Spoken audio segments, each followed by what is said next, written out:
Kabiguan po ang naghihintay sa kanya. Kabiguan. Titingnan po natin o babasahan po natin ang tarot card si Risa Hontiveros kung tatakbo ba siya talaga sa 2028 presidential election, kung talagang desidido siyang tumakbo. Titingnan natin kung anong makikita natin sa tarot card at kung anong sasabihin ng tarot card kay Risa Hontiveros. Paalala lang po, ito ay tarot card lamang, nasa inyo na po kung maniniwala kayo o hindi. Karapatan nyo pong maniwala o hindi kayo maniwala, nasa inyo na po ang desisyon. Tarot card lang po ito ha. Titingnan na po natin kung anong sasabihin ng tarot card, kung tatakbo ba talaga si Risa o desidido pa talaga siyang tatakbo sa pagka-pangulo. Umpisa na po natin. Sa gitna tayo kukuha. Kahit dito, sinasabi dito na mag-ingat po daw siya sa kanyang mga desisyon tungkol dyan sa pagtakbo, pagka-pangulo. Mag-iingat po daw talaga siya. Mag-ingat siya.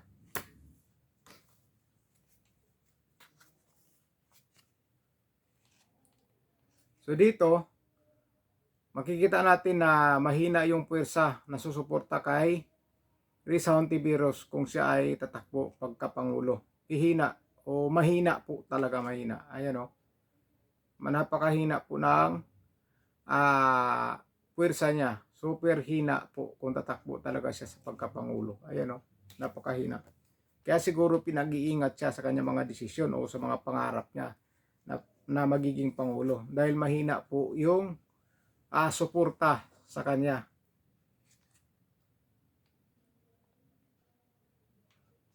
Ayan, magkakaroon lang po siya ng malaking problema. Ayan, magkakaroon lang po siya ng malaking problema pag siya ay tumakbo.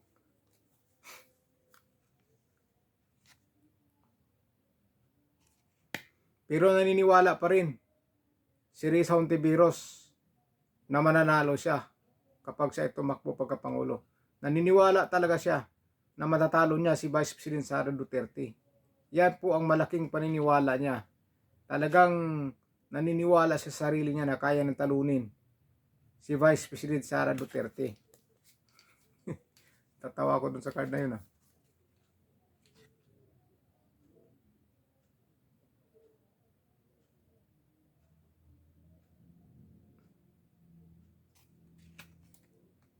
Dito, pinapakita na nagsisilos po siya. Nagsisilos po siya. May pinagsisilusan po daw talaga siya. Hindi natin alam kung sino-sino silusan niya. Si Leni ba o si Vice President Sara Duterte? Nagsisilos po daw talaga siya. Baka nagsisilos ka siya kay Vice President Sara Duterte dahil napakaraming sumusuporta sa Vice Presidente kisa sa kanya. Kaya siguro siya nagsisilos.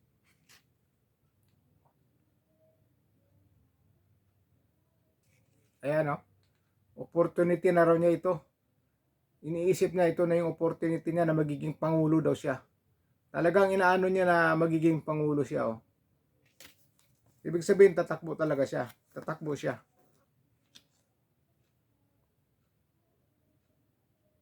Ayan o. Tatakbo talaga siya at itcha-challenge na si VP Sara Duterte. Dahil ang iniisip niya o feeling niya, kaya niyang talunin si Vice President Sara Duterte. Kaya daw talaga niyang talunin. Kaya gusto niyang i-challenge si Vice President Sara Duterte sa pagkapangulo. Dahil naniniwala siya na matatalo niya ang Vice Presidente.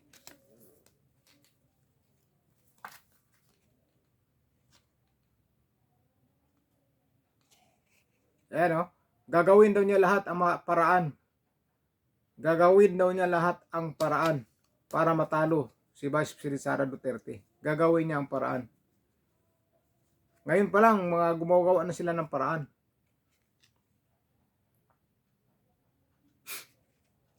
Kaso dito, masasaktan lang po siya. Masasaktan lang po ang kanyang damdamin. Masusugatan lang po ang kanyang damdamin. Masasaktan lang po siya kapag siya ay tumakbo pagkapangulo. Masasaktan lang siya. Ayan, kabiguan. Mabibigo po siya sa kanyang mga pangarap. Sa kanyang hinahangad na mananalo siya at magiging pangulo, ayan, mabibigo po siya. Kabiguan po ang naghihintay sa kanya. kabiguan. Kabiguan po ang naghihintay kay Risa Hontiveros. Kabiguan po. Kaya ako sa kanya, wag na siya tumakbo. Ayan, no? Gusto niya palawakin pa yung kanyang hinahawakan. So niya, mas marami pa ang kanyang hahawakan. Kaya tatakbo sa pagkapangulo para sa baga malawak yung hawak niya. Buong Pilipinas na maging hawak niya. Sa baga, grabe. Grabe yung pangarap niya.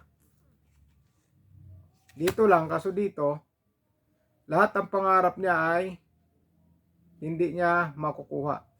Hindi niya makukuha yung mga pangarap niya. Pangarap niya magiging pangulo, pangarap niya kung ano man ang mga plano niya ay hindi niya makukuha at hindi niya magagawa.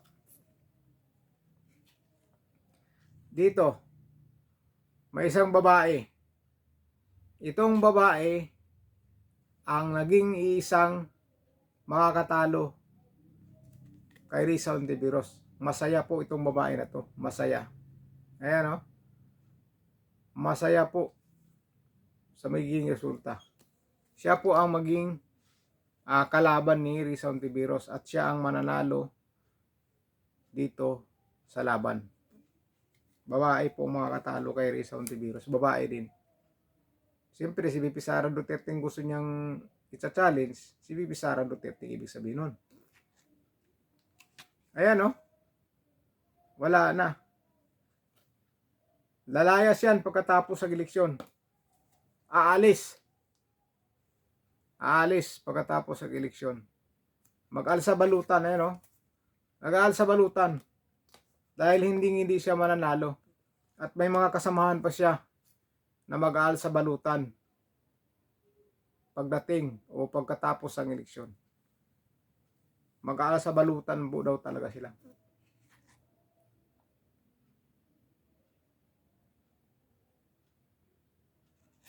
Ayan, no? Masaya daw siya. Masaya daw siya sa kanyang mga ginagawa ngayon. Masaya daw siya. Lalong-lalo na sa pangarap niya na magiging pangulo. Masaya daw siya. Kaso yan, ang nasa likod ay isang demonyo. Isang demonyo.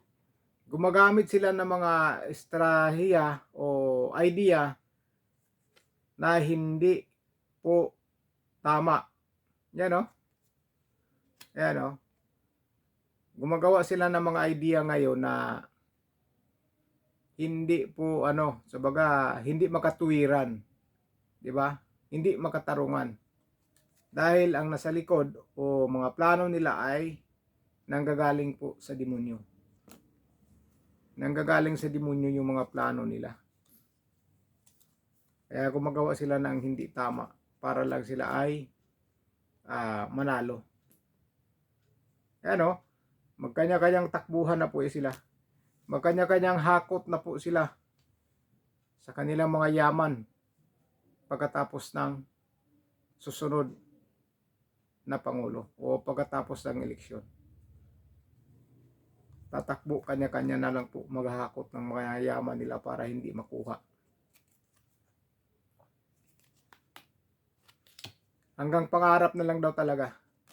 Hanggang pangarap na lang daw talaga si Risa Hontiveros na magiging sunod na pangulo.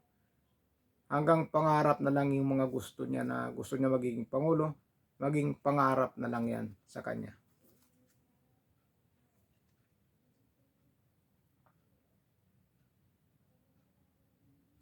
Yan, no?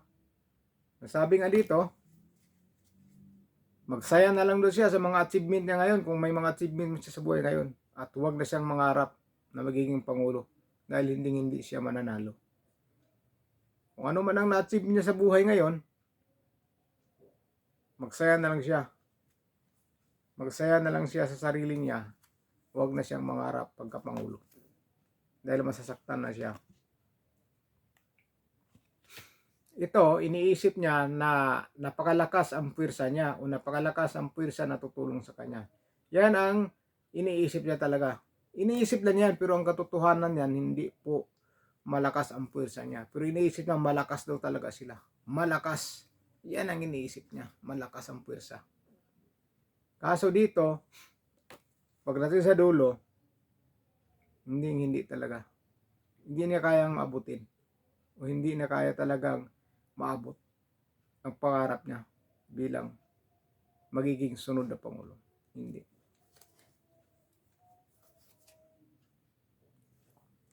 Tignan mo dito, positive pa rin siya. Feeling niya talaga na mananalo siya. Ayun, feeling niya, positive pa rin siya sa iniisip ko na mananalo siya. Mananalo. Kaya ibig sabihin talaga, tatakbo at tatakbo si Risa Hontiveros sa pagkapangulo. Dahil feeling niya talaga, feeling niya mananalo daw siya at kaya niyang talunin si Vice President Sara Duterte. Kung si Vice President Sara Duterte ang katapat niya. Feeling niya talaga mananalo daw talaga siya. At feeling niya magiging sunod na Pangulo siya. Yan talaga ang lagi niyang iniisip na magiging Pangulo siya ng bansa. Yan daw talaga na nakalagay yan. Yan talaga ang lagi niyang naiisip na balang araw magiging Pangulo na siya o magiging susunod na Pangulo na siya. So, ayun. Yun ang iniisip ni Risa Hontiveros. Kaya kung kayo, nasa inyo na po kung pipiliin nyo si Risa pagdating ng panahon, nasa inyo na. Dahil ang sabi niya, mananalo daw talaga siya. Mananalo daw talaga siya at magiging sunod na Pangulo daw talaga siya. At kaya daw niyang talunin si Vice President Sara Duterte. Pero ang tanong, lumabas sa card, napakahina ng puwersa niya. Paano siya mananalo? Napakahina daw talaga ng puwersa niya. At sinabi pa dyan sa by card na yan na masasaktan lang daw siya. Masasaktan lang ang kanyang damdamin. Masasaktan lang ang kanyang damdamin. Mabibigo siya. Pero dahil sa hinahangad niya na gusto niya maging Pangulo, iniisip niya na mananalo talaga siya. Kaya ang sabi sa card, tatakbo at tatakbo si Risa Hontiveros sa pagkapangulo. At iniisip niya na siya ang mananalo. Kaya nasa inyo na po kung sino ang gusto nyong pipiliin. Magustuhan nyo ba ito si Risa na napakaliit ng suporta ng tao? O ang Vice Presidente na napakalaki ang suporta ng tao at nagmamahal ng tao at nagmamahal at minahal ng taong bayan? Pero feeling ni Risa, siya daw talaga ang mananalo at hindi siya kayang talunin ni Vice Presidente Sara Duterte. Feeling niya, siya na magiging sunod na Pangulo. Kaya sabi niya sa card, lalawakan pa daw ni Risa Hontiveros ang kanyang mga kamay sa paghawak sa buong bansa.